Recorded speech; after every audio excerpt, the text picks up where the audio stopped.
welcome in to come get some.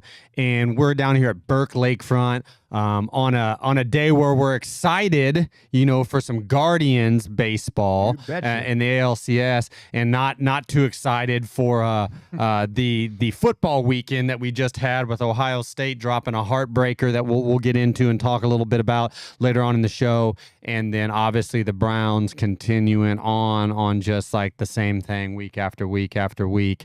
It's funny, G-Dub, I actually saw a meme out there, and it was like, okay, hey, Cleveland sports, like in a nutshell. And then it said like, I hate sports, and it said I love sports, and it was like inside the Guardian Stadium, Progressive Stadium, it said I love sports. And so it was just a picture of that little section of downtown, and it was like I love sports, I hate sports. So like basically this is like Cleveland, what it's like to be a Cleveland sports fan right now. But G-Dub, like we do our takeaways, right? And our 3 takeaways, just like Tampa, had three turnovers. No, the Saints had 3 takeaways in the second quarter of this game this past weekend. What were your top 3 takeaways from this weekend in the NFL? My top 3. Number 1, Myles Garrett again going over the top. Okay, going over the top and blocking that field goal was a special place, and I thought that's my number 1. Number 2 was Baker, okay, and what he did down in the Saints Dome when you and I have been there before, okay, and second quarter wasn't very good, but he came out in the second half, and here we come, and Todd Bowles did a great job there. And number 3 is I kind of scratched my head a little bit about, some of the things that have been happening at the Titans, and they're having a tough time, especially on the offensive side of the ball there right now, because defensively they're playing pretty strong. Yeah. I mean, you talk about like, first of all, I'll go back to this. Did you see, and so I don't even know if you've even seen this, but Chris Long called he was live streaming the Browns game, right? Because that really is an ex-Eagle, and so he's like, still loves Philly, obviously, loves, won a Super Bowl there, loves everything about, Philly and everything, and watching those games. And he was live streaming that game, and he's like, what are we doing right here? He's like, I guarantee this is going to get blocked. And then it got blocked, and all of a sudden one of his alma mater teammates turned NFL teammates, Rodney McLeod, is the one that picks it up and returns it back for a touchdown. But did you see him call that? And he was I did not see him call it. Yeah, I'm gonna bust him now. You could go see the clip. He was like, oh, you guys got that. You guys got that on film, right? Like I called that. That was about to. I'm gonna go happen. Get him on that. Oh yeah, because he's gotten a lot smarter. No, he had to dumb down after he's got done playing now, but he made the call. That's big time. Yeah, no doubt. And then in the Baker and the comeback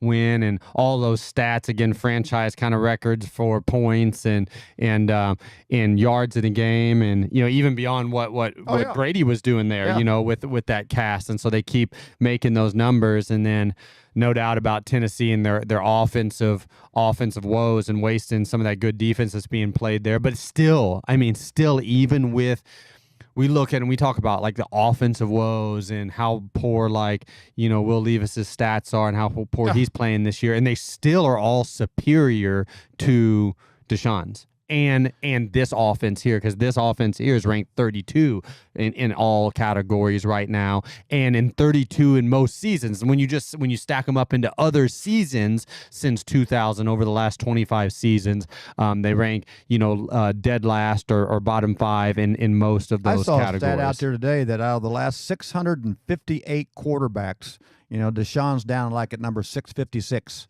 Oh yeah. Okay? 658 quarterbacks play in this league, and now he's down in that area statistically. No doubt. When we get into our Brown segment, we're going to obviously hammer and hit that stuff a lot more right there. But one thing we did want to talk about is for you Cleveland sports fans coming up here in Berea at Hall of Framers. Our man Andy Reamer's Hall of Framers. He's moved into an awesome new place right next door to Mike's Bar and Grill on Front Street in downtown Berea. And G-Dub is kind of kind of be doing they're open now, but kind of their grand opening event. It's November 16th from noon to 2. You can buy tickets there, at the store. You're selling 100 of them. Yep. And G-Dub's going to be doing about an hour plus of autograph signing. You can bring whatever you want down there, custom, stuff, have him sign whatever he wants, and then an hour plus of kind of telling, his old G-Dub stories and be careful what they wish for. And Q&A and question and answer. So especially with everything that's going on right now at the Browns and Cleveland sports, hey, please come down. Food's going to be great place. Food's going to be provided, by and catered in, but from next door from Mike's Bar and Grill, which is like one of the best restaurants around as well too. So November 16th, you're a sports fan, you want to come out and see the awesome memorabilia and Hall of Framers and hear some Q&A with G-Dub and get some autographs. Please come out and join us on November 16th. But hey, stick right with us, because when we get back, we're going to go into our Browns breakdown.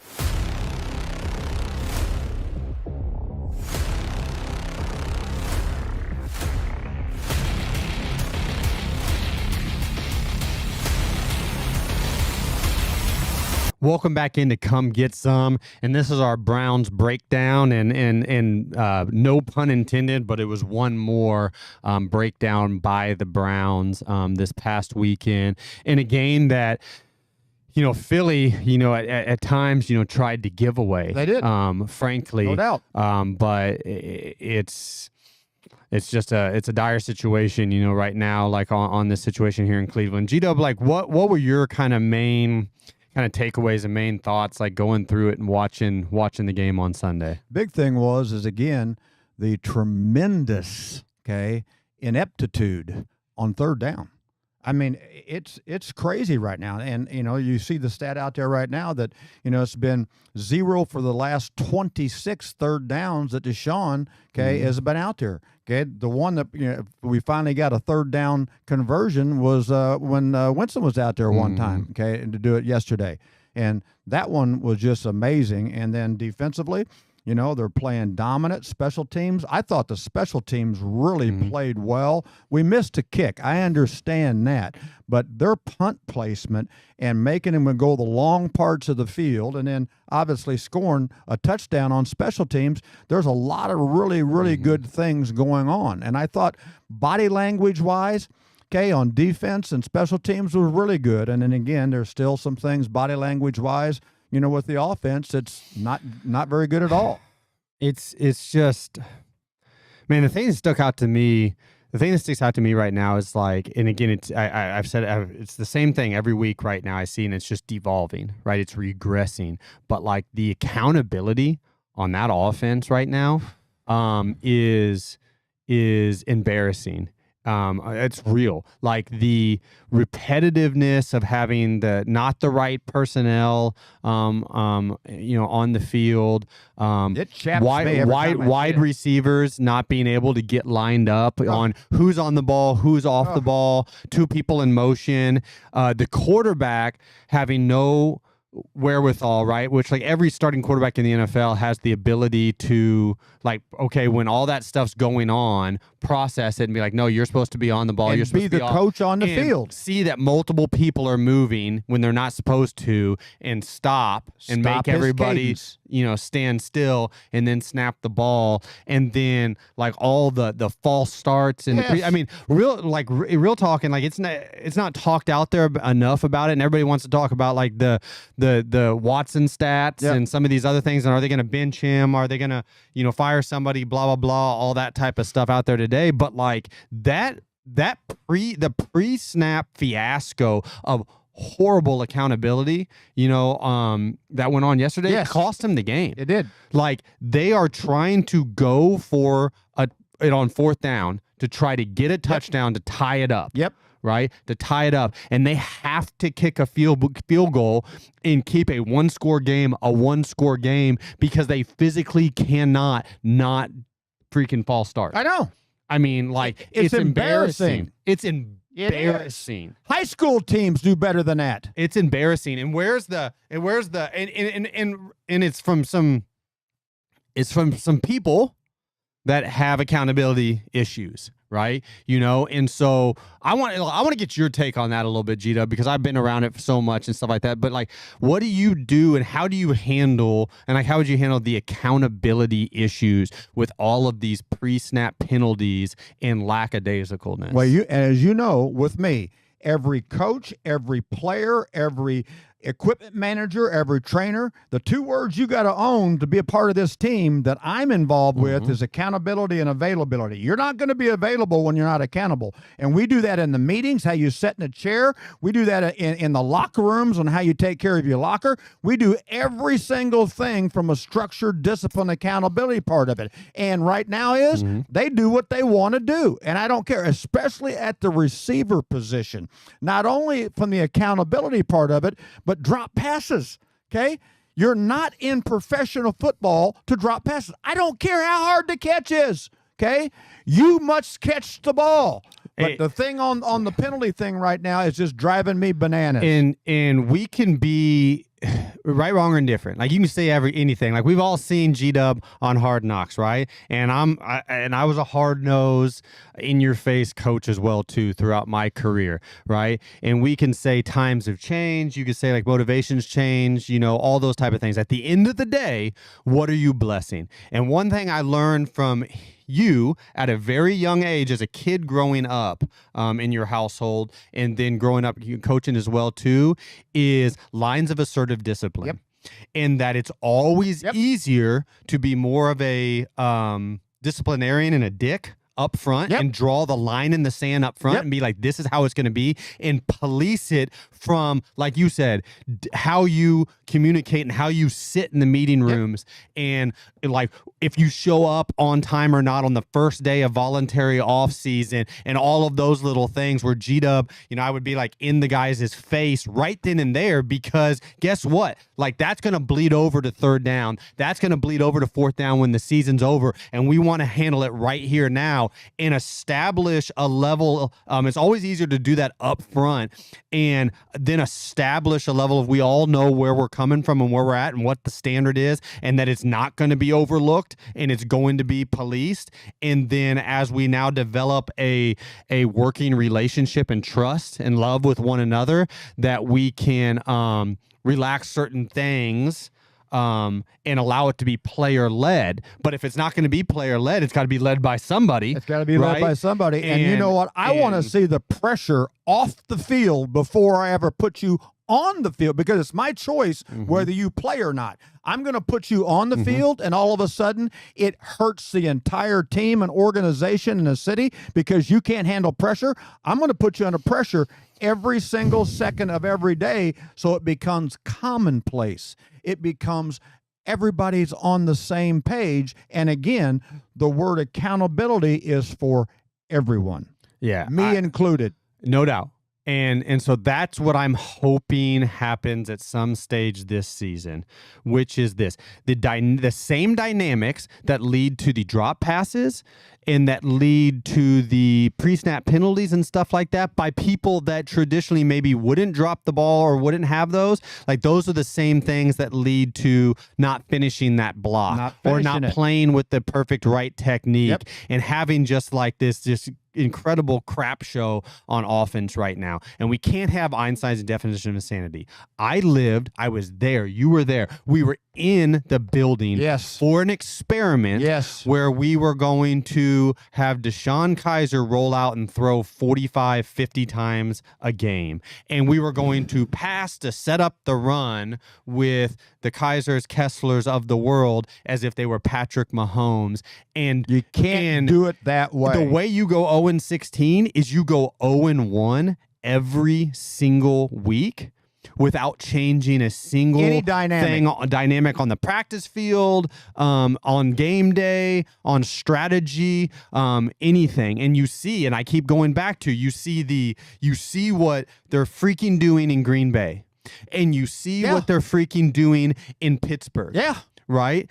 And you see what they're freaking doing in Baltimore. And Baltimore. And Tampa. Yeah, Baltimore and Tampa. And hell, Chicago. No, After they got murdered after they got blistered. You bet. After they got blistered by the Texans in prime time. I sent a big compliment to Matt how last they have night. changed some of even the offensive things that they're doing, protection things that they're doing and night and day different. Now night and day different on the bet. production of Caleb Williams. You bet. And whatnot. And so, hey, at the end of the day, like, it can't be Einstein's definition of insanity, and the players can feel that as well too, where they're saying, hey, you know, we're coming in acting like everything's fine, acting like I'm not getting MF for this penalty. I'm not getting yanked off the practice field in walkthrough when I continue to get misaligned and be like, continue to have an illegal motion or something like that, right?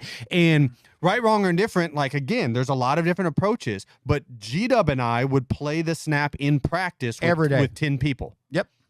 We would play because we're not going to get a penalty for 10 people. We're not going to get, and so we've got a better chance of getting positive yardage with you off the field and playing with 10 than we do with 11 right now. And setting us back. So, hey, you can't get right as an offensive lineman. We'll play. I mean, going back like the Hoosiers. Remember the movie The Hoosiers? And Gene Hackman, he said those are our 4 out there. That's it. Maybe we need to put 4 offensive linemen out there. If you say, well, we're so banged up, we can't yank a guy. The F we can't. You betcha. We'll out here in practice block with 4 if need be for the guys to see like we mean business at that level. And so something has to change. Hopefully they can get it changed and get it routed, quickly. But hey, stick right with us, because when we get back, we're going to be joined by our man Booms, and we're going to go around the NFL.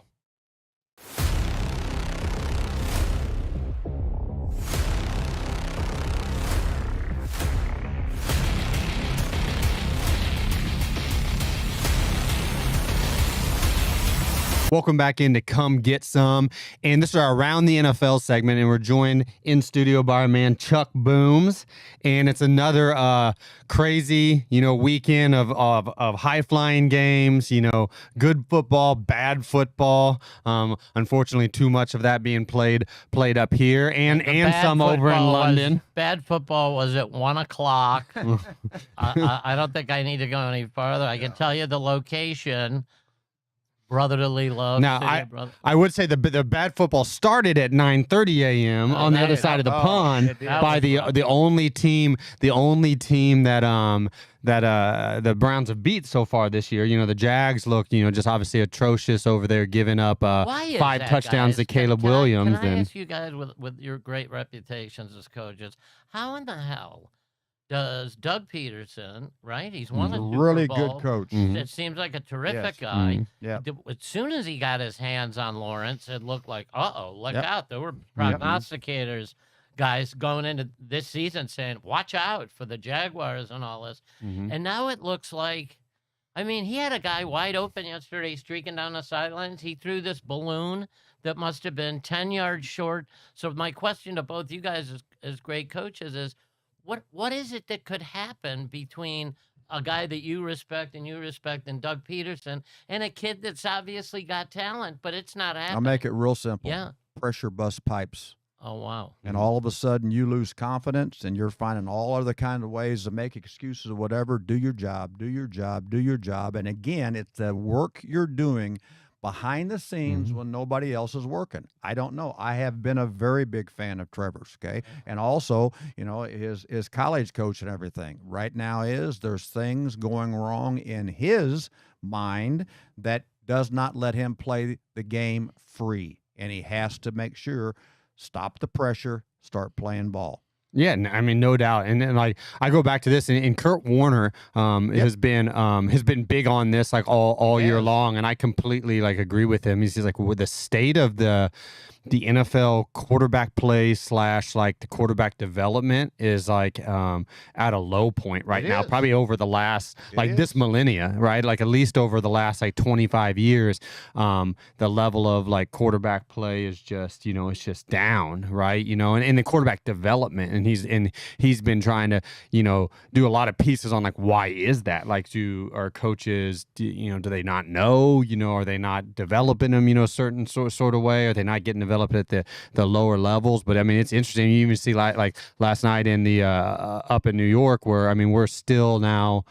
It's over 2 years now since Danny Dimes has thrown a touchdown pass at home. Mm-hmm. Right, it's like over 656 days. I bet they he's scored 1-13 on national TV. Yeah. I think I'd keep him off the tube. And that's unbelievable. And we said the Bengals had like the worst and one of the worst defenses through the first 5 weeks they lit it up. Of the last 20 years, and even then still couldn't throw a touchdown pass last night. But what were some of the performances of the games that stuck out to you the most yesterday, Chuck?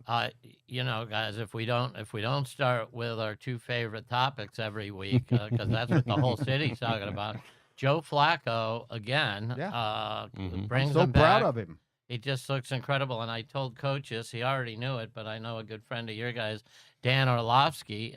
Danny said, and he did the homework on it, and now it's out there for the whole country to see, that from the day Joe Flacco took over as the Browns starter, week 13 last year, up until the end of yesterday's game, he is the number 1 ranked quarterback in the NFL. Yeah. Number one. Number one. And we saw it every single day when we were with him. He's played 2.5 games this year. He's got 7 touchdowns, 1 interception. Yep. They're 2-1 in those games. In the one loss that he has, they got beat 34-37. Yeah. The Right. Jags. They play well on the offense. Jags. They couldn't stop a nosebleed on defense. Exactly. You know, gave up an 80-something yard touchdown pass and a 65-yard touchdown run in that game or something like that, right? But no doubt, like you said, the 2 talking points, right, are that and then the touchdown leader in the NFL. Yeah. Right. And in Baker Mayfield. And be careful what they wish for. I'm talking about Indianapolis because they're saying they're going to start Anthony Richardson come up this week. And why would you do that with Joe's performance? And then, hey, come get some Baker.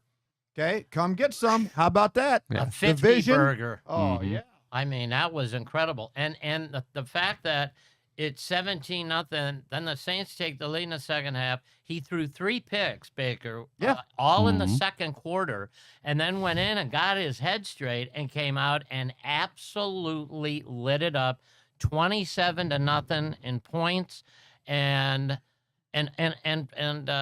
all the receivers, Godwin, all those guys again. Not involved. only did Baker, but Todd Bowles got after him at halftime, and Todd Bowles shut him out in the second half. And I mean, it was over with because Todd and I talked after the game yesterday. Yeah, and a lot of that production in the second half was, I mean, the second quarter by the Saints were off of those turnovers. But yeah, it was. I mean, that was a surprising, shocking game. G-Dub and I were sitting there watching that one as well too, just from the standpoint of where the Saints started the year. Yes, and I understand like Spencer Rattler's playing and all that type of stuff, but the backbone of that team, you know, supposed to be the defense and the strength, and that they allowed like 297 I think yards rushing, and then Baker threw for 350 or something like that. I mean, they allowed almost 600 and yards. The yards after catch and the yards after run on missed tackles were and it's surprising now to look up at it, and the Saints defense is ranked last in the league. Right, like by you know metrics and yards and points allowed, and that's really surprising. Again, so we have to spend a couple seconds on, because the complete collapse of the Dallas Cowboys is the headline beyond belief. The Saints have gone. Everybody goes, if you want to get your team right, go to Dallas. Yeah.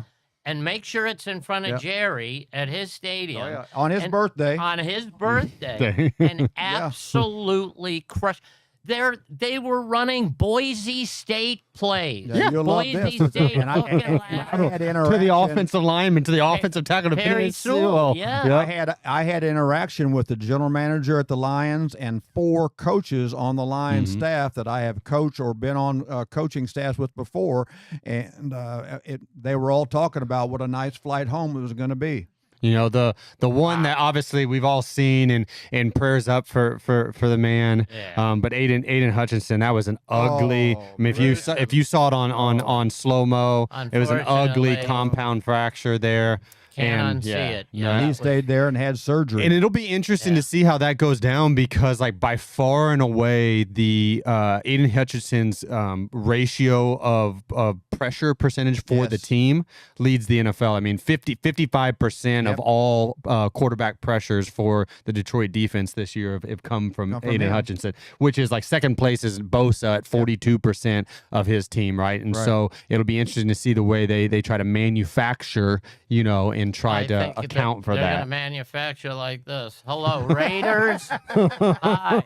Yeah. Max Crosby, you know, he went out there, He went to Eastern Michigan, said he from loves Detroit. the Lions. Yeah. Exactly. Born and raised. Hey, he would be a good fit up there, Dan? obviously, for Dan and up there in Oh, Detroit. my God. That would be interesting to They'd see. be twins. that. They'd be twins. Well, hey, stick right with us because when we get back, Booms is going to put us on the hot seat. We're going to do our 3 and Out segment.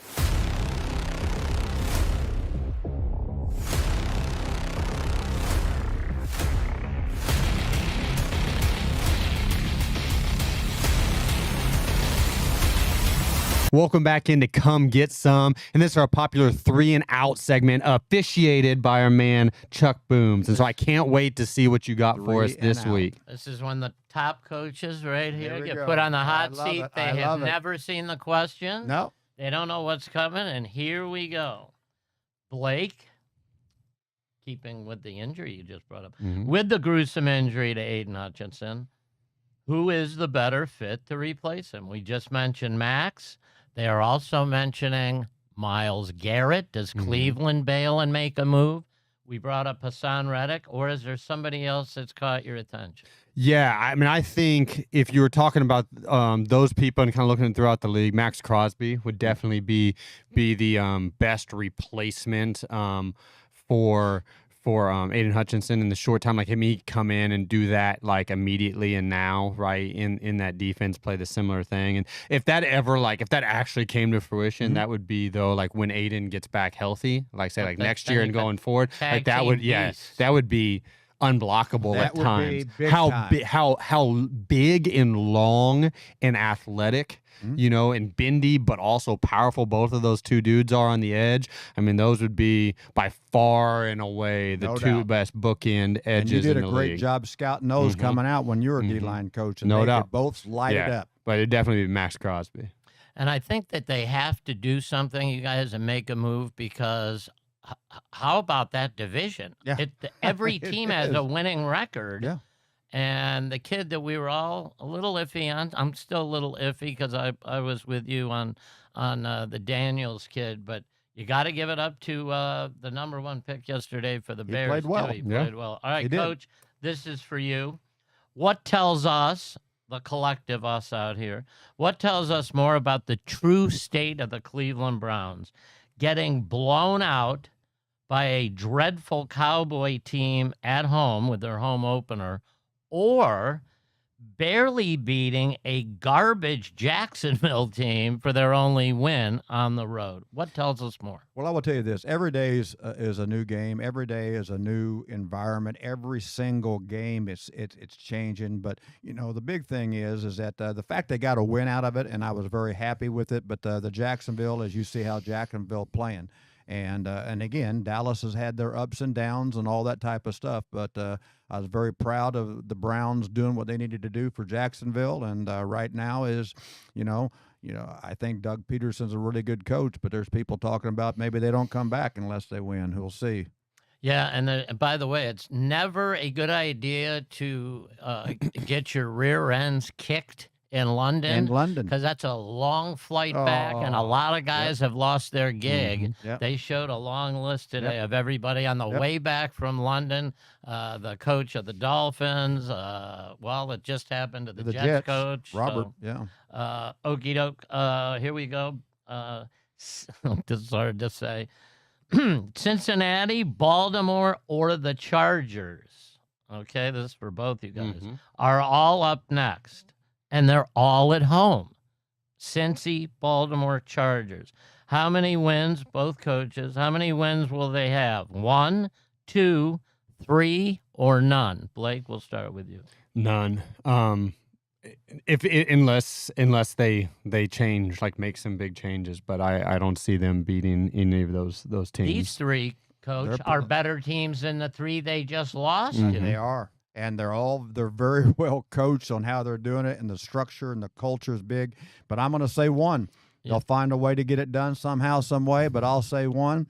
And which team would it be? You know, the dogfight that's always between Cincy and Cleveland. That's what I would say. It'll be a big dogfight. We'll see. And I'll say this as well, too. Like, the Browns have played different than last year. They've played better on the road than they've played at home. And I think as soon as this weekend, like, things are going to get pretty vocal and loud and ugly in Brown Stadium. Extremely. And so, like, that's gonna have an effect as well too on this next three That's three a very games. good But point. I think not only, you know, is it going to be tough for them to, you know, win, and why I said 0 on these next 3, but I think it could get pretty ugly, you know.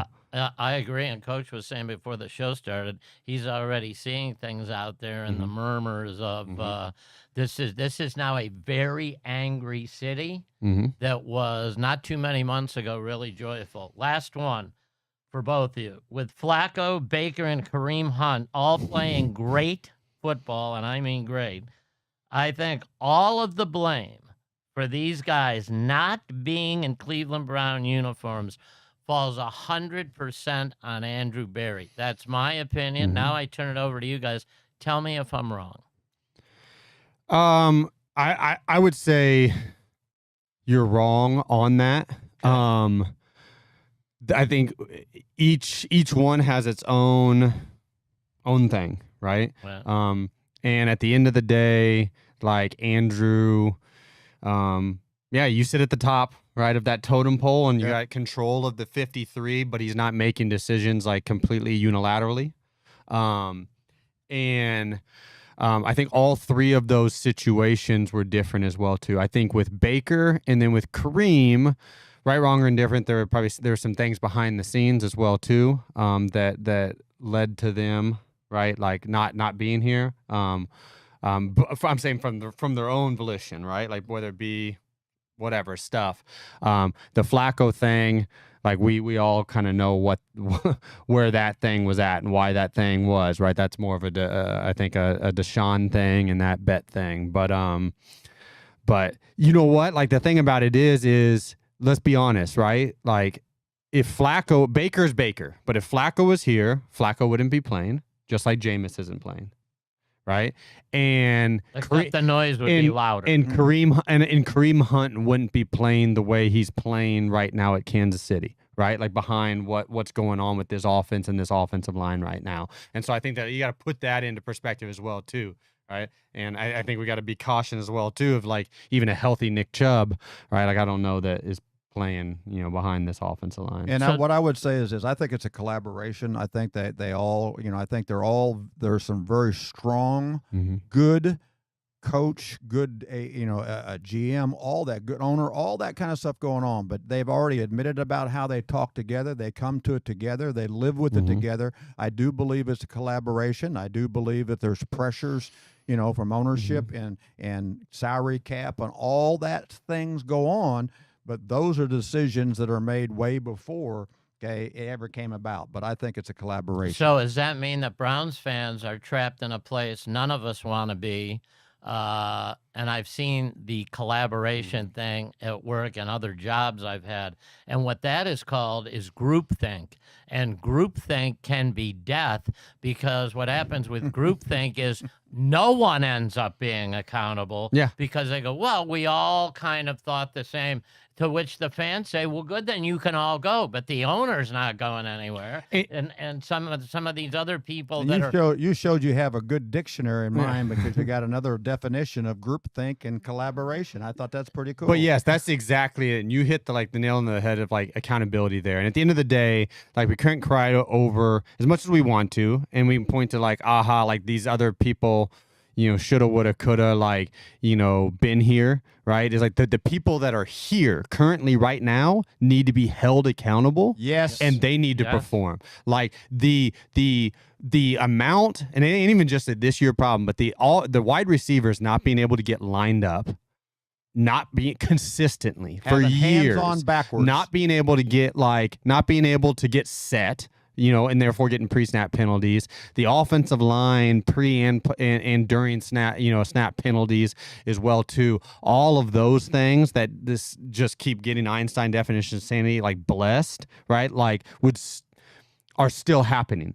From an accountability standpoint, they have to get fixed. Now, if one of those other quarterbacks was the quarterback there, like, sure, maybe it would be happening. Andrew Barry's calling me. He's calling you right now. Let me get there. Let me see what I can. And those kind of mistakes and everything going on Andrew. is that they come over with me and let you guys keep coaching them and everything, and I run them until they drop. And I'll tell you this in closing, guys, a great segment. Forever. Only I ever heard it from you guys when I first met you. If they didn't think we were going to miss Bill Callahan, they sure as hell know it now. Mm-hmm. You sure as hell know it now. That guy, the offensive line went from one that was talked about around the league to the Keystone Cops. No with doubt. all due respect to who the coach is now. Been talking about it for 10 months now. Coaching and culture and organizational, well-being matters. And so that's what we're seeing. But hey, appreciate you, my man. Great Booms. job, Good luck. Oh, great Coach, job. I enjoyed you. awesome. Hey, you. and good luck to the Guardians this evening and the rest of this Let's week go. in series. Come on, Guardians. I Hey, still say tribe. Hey, stick right with us because when we get back, we're going to talk a little bit about college football this week in that barnstormer of Ohio State and Oregon. Oh.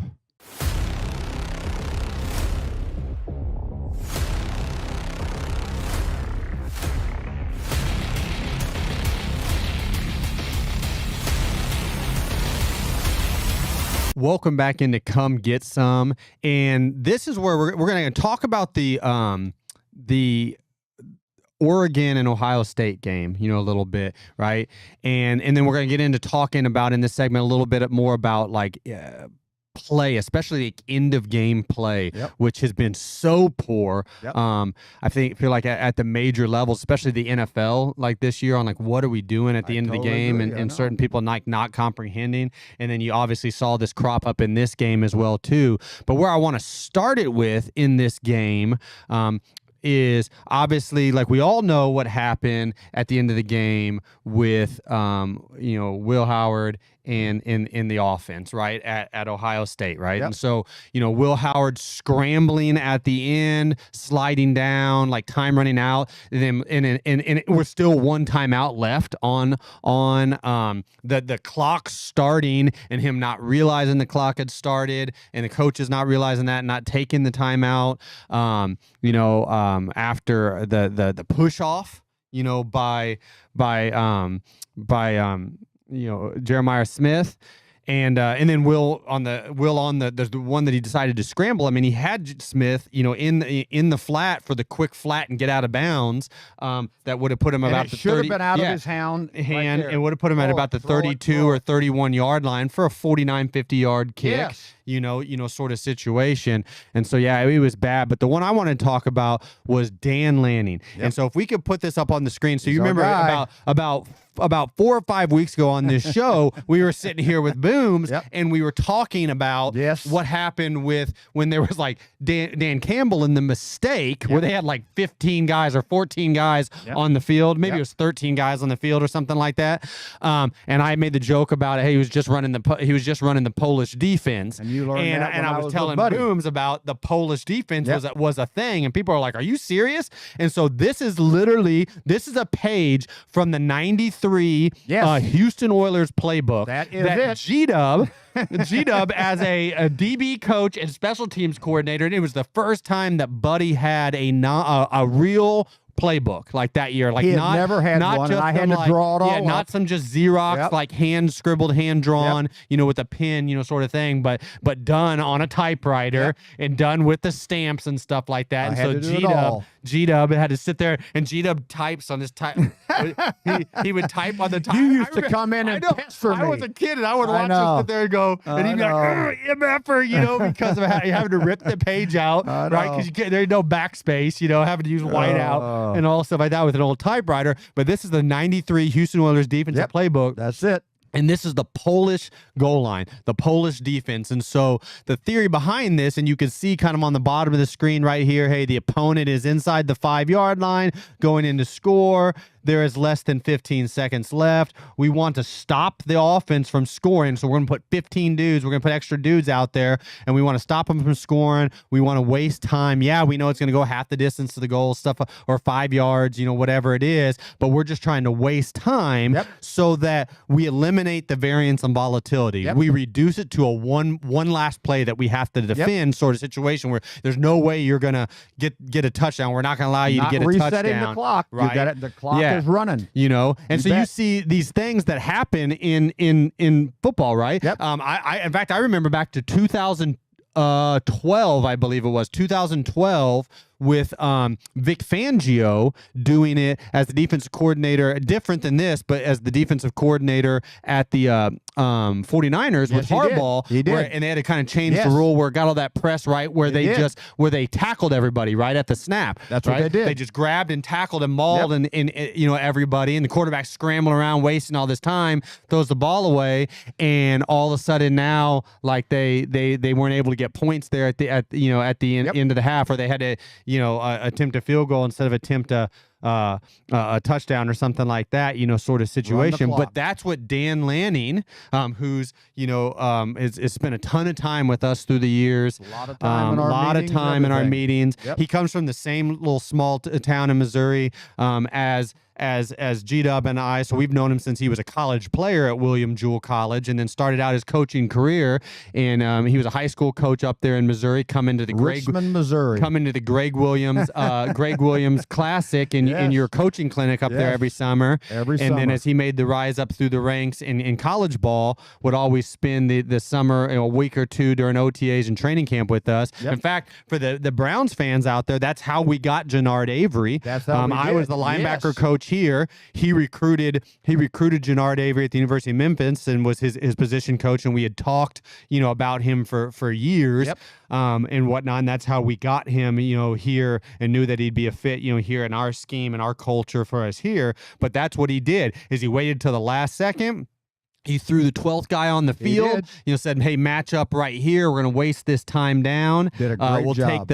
Take the penalty, you know, sort of situation. But that's real. And so that's clearly they're practicing in the game scenarios. They are. And they're talking about these things. And so, G-Dub, talk a little bit about end-of-game scenarios and let the viewers know how we would go about, like, all the Utah stuff and the last one stuff, and how we would practice that. Yeah, the biggest thing is we would tell every the single offense, week. Every single week we would work, but we would change the time on the clock. We would change the timeouts, the score on the scoreboard, all that kind of stuff is. So we'd be going through it, lights out, and how we defending as a defense, defending the boundary, not letting people go out of bounds, and stopping the clock, and then making sure that it came down to the last one, and how we go about. And I set the curve differently because I pressure those last one Hail Marys and how many sacks. You know, we've gotten over 20 sacks on the last one Hail Marys because they're not ready for it, and we got guys back there to bat the ball down and do all that type of stuff. And then offensively, it's huge for the offense. You mean when the pressure at the last one, and like as long as you're backed up at the goal line where you're supposed to be on last one, instead of at the Jets playing where the kid decided to play at 8 yards and jump a double move, and do all that stuff. No doubt about it. And it's called last one for a reason. And the word last one tells everybody where to go back and line up. No doubt. You know, and the best offensive coach you and I have ever worked with and everything was Sean Payton, and he's still doing a great job with that. But how we go about, offensively, defensively, and special teams, managing the clock, doing whatever we have to. Do we have to do a Mayday field goal and run out there, with 14 seconds to go and get lined up, and everybody run off the field, whatever's going on and off? all those things are practice and it become routine. And it brought a great smile to my face when I saw Dan do that. No doubt. And run the clock. But that's and be what we ready would to do roll. is we would practice that, like those little infinite situations, like especially in the NFL, like that. Those are going to come down to be the difference in the games, and we would walk through those, meet on those, practice on those every single week, and not let the players. If we saw the players like acting like they're going through the motions and stuff like that, he'd be like, he'd be jerking a starter off the field, like and stuff like that. You better understand that, like you don't know when this is going to come up, and you got to be like exactly on our P's and Q's. So that was awesome to see somebody do it appropriately, because I've seen so much bad end of football, end of game scenario. I'm very proud of Dan. Very proud this week. But hey, stick right with us, because when we get back, we're going to go into our 2-minute drill.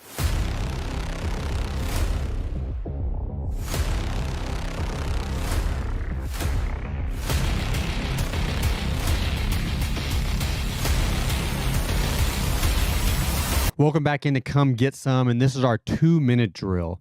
And this week, looking ahead is Thursday Night Football, and it's going to be Sean Payton's return to the Superdome. And it's going to be interesting. And Sean talked about this, in his press conference. He said, hey, look, I get it. He goes, I don't think there's going to be, I can't remember exactly how he said it, but it was something along the lines of, like, I don't think there's going to be too much, like, love loss, or like, welcoming, back for yours truly. And I get that, and whatnot. But it's going to be, I think it's going to be really interesting because of just such a massive, I don't know that there's two staffs in the NFL that more know each other and like how they game plan, how they think, the if-thens of if you do this and this happens in the game, like how they're going to, react. Like even the play caller, like the psychology of the play caller and whatnot, like the hand signals, the code words. No doubt. I don't think there's two staffs that know each other